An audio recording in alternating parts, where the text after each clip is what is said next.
시작할까요?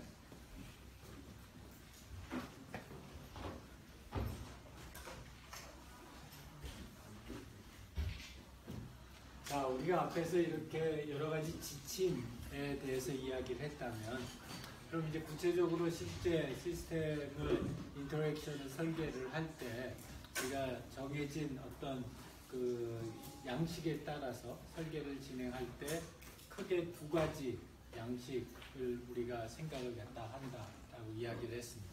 첫 번째가 유스 케이스 다이어그램이었고, 그 다음에 두 번째가 시퀀스 모델이었어요. 그리고 그 시퀀스 모델은 개별 인디비주얼 시퀀스 모델하고 통합 시퀀스 모델 해가지고 두 가지 형태의 시퀀스, 두 가지 형태라기보다 두 가지 레벨의 시퀀스 모델이 있다라고 이야기를 했습니다. 자, 그래서 그러면 이제 그런 것들이 실제로 어떻게 우리가 작성을 하느냐에 대해서 보도록 할게요. 첫 번째, 유스 케이스 모델은 시스템의 전반적인 인터랙션을 표현을 해줍니다. 반면에 그 시퀀스 모델이라는 것은 그 중에 한 요소, 하나의 요소에 집중해서 인터랙션을 상세하게 설계하는 그런 용도로 사용을 하고요. 그 내용에 대해서 한번 간단히 살펴보도록 하면은, 이제 여러분들이 실제로 이 절차에 따라서 인터랙션 설계를 갖다가 할 텐데, 이 개념상에 헷갈리는 부분이 있으면은 중간에 한 번 쉴 테니까 그 한 번 쉴 때 한번 질문을 갖다 해주면 좋을 것 같아요. 첫 번째는 유스 케이스 다이어그램을 얘기를 하자면, 유스 케이스 다이어그램은 우리가 앞에서 과업 분석에서 이야기했던 스토리보드하고 굉장히 비슷해요. 스토리보드하고 굉장히 비슷한데, 차이점은 뭐냐? 앞에 스토리보드는 사용자의 관점에서 시스템하고 사용자가 어떻게 상호작용할 것이냐 하는 걸 보여줬다면, 유스 케이스 다이어그램은 시스템의 관점에서 실제로 사용자하고 시스템이 어떻게 상호작용하느냐 하는 것들을 갖다가 보여주게 됩니다. 그래서 여기에 보게 되면은 유스 케이스 다이어그램이라고 하는 건 결국 요 그림이에요. 요 그림이어서 어떻게 생각하면 굉장히 간단한 그림이라고 할 수 있어요.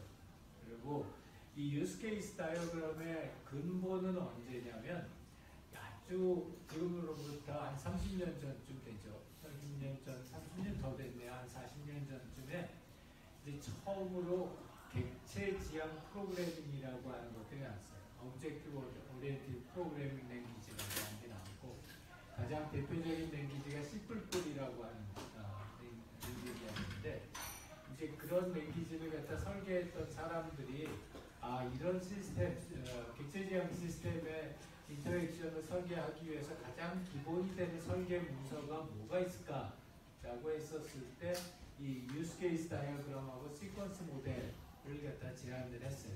그래서 그 다음에 이제 객체 지향 프로그래밍이 전체 프로그래밍의 거의 스탠다드가 되게 되면서 이런 객체 지향 방법론에서 나온 설계 방법들이 전체적인 프로그래밍 설계에 활용이 되기 시작을 했죠.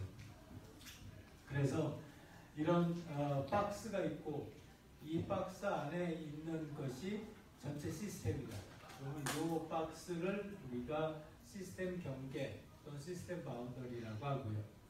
이 시스템 바운더리 바깥에는 액터라고 하는 사용자와 관계자들이 이렇게 사람 모습을 하면서 그려져 있고, 이 안에는 유스 케이스라고 하는 것들이 이런 동그라미 형태로 해가지고 들어가 있어요.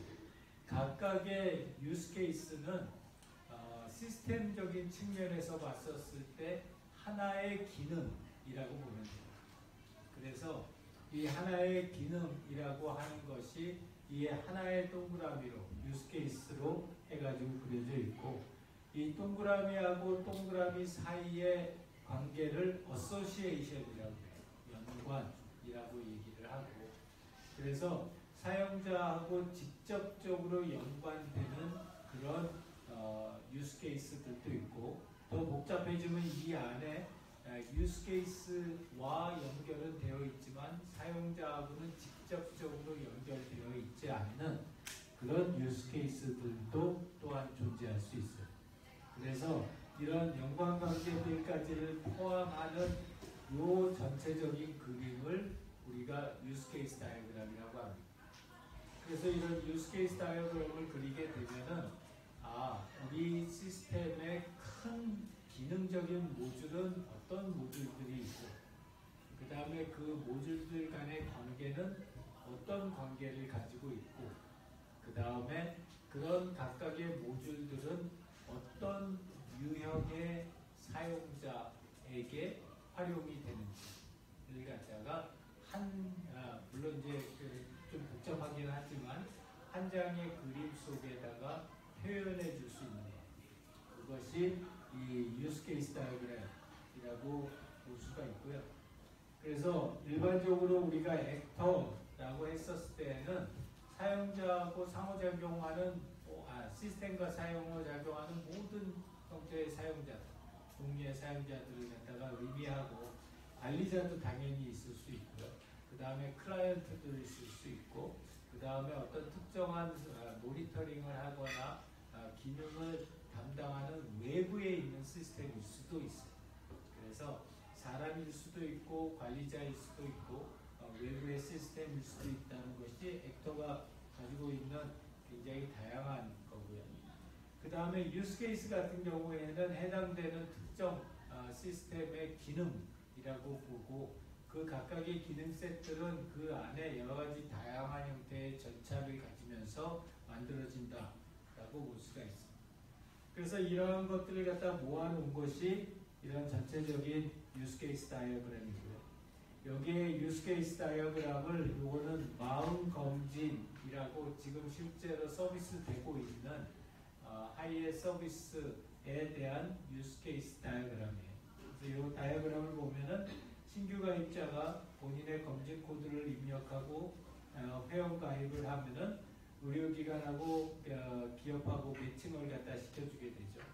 그렇게 돼서 로그인 작업이 프로세스가 진행을 갖다 하게 되고 이런 것들을 가지고 6개월에 한번 정기검진을 갖다 진행을 하고 거기에 HIV 측정을 해가지고 정신질환 선별 모델을 갖다가 돌리고 그거에 따라서 결과 리포트를 만들면 이 결과 리포트는 기존 사용자에게 제공이 되고 또한 데이터가 재구성돼서 재구성된 데이터는 의료진이 확인할 수 있는 확인관리 모듈과 그 다음에 기업의 사용자 같은 경우에 임직원의 정신건강 상태를 갖다 측정하는 임직원 데이터 그 다음에 기업 내 정신질환별 발생 가능성을 예측하는 예측 모듈 그리고 건강센터의 건강 데이터 제공 등으로 해가지고 제공될 수 있다 하는 것처럼 전체 시스템을 하나의 그림 속에 중요한 펑셔널한 유닛들을 갖다 나누고 그 유닛이 연결되어 있는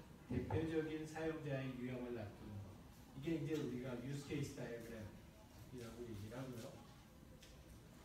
그래서 유스 케이스 다이어그램이라는 것은 인터랙션 설계 결과를 정리하는 도표이고 이게 시스템 관점에서 상호작용을 개괄적으로 오버뷰에서 소용해주는 그런 역할을 갖다 가지고 있고 액터하고 유스 케이스, 시스템 바운더리 그리고 어소시에이션이라고 하는 이 네 가지 요소를 가지고 유스 케이스 다이어그램을 작성을 합니다.